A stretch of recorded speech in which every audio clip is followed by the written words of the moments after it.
Untuk mensupport Belajar Bentar, kalian bisa mengklik subscribe. Halo, selamat datang di Belajar Bentar. Sekarang kita akan belajar bagaimana cara menginstal help atau bantuan untuk dokumentasi LibreOffice. Jika kalian menggunakan LibreOffice dan ingin mengetahui fungsi dari sesuatu yang kalian gunakan, tentunya kalian akan pergi ke help dan kalian akan menggunakan LibreOffice help. Tetapi di sini terdapat bacaan bahwa built-in help tidak berada di komputer kalian. Jadi kalian harus membacanya secara online atau dengan kata lain menggunakan internet. Tentunya dari sini kalian bisa mencari segala hal yang berhubungan dengan LibreOffice dari makro sampai searching and replacing dan sebagainya. Tetapi bagaimana jika kalian ingin menggunakan versi yang offline? Untuk menggunakan versi yang offline, tentunya kalian harus pertama-tama pergi ke website LibreOffice. Sekarang kita pergi ke website LibreOffice. Ketika kalian sudah sampai ke website LibreOffice, kalian pilih download di sini. Kalian pilih download LibreOffice.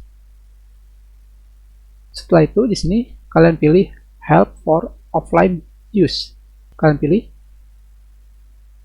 Dan dari sini, kalian akan menginstal dokumentasi yang bisa kalian baca secara offline. Sekarang kita pilih save file.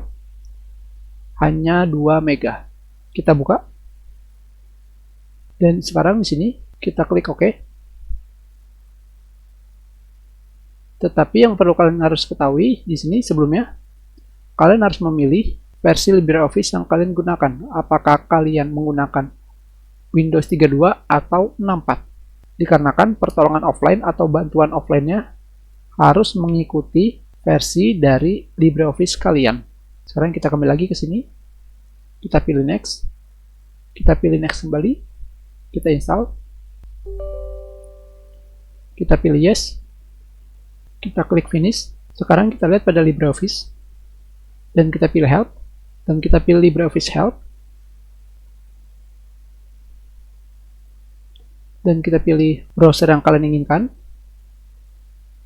Sekarang di sini kita sudah menggunakan versi offline dari pertolongan LibreOffice. Sekarang kita cari misalkan EPUB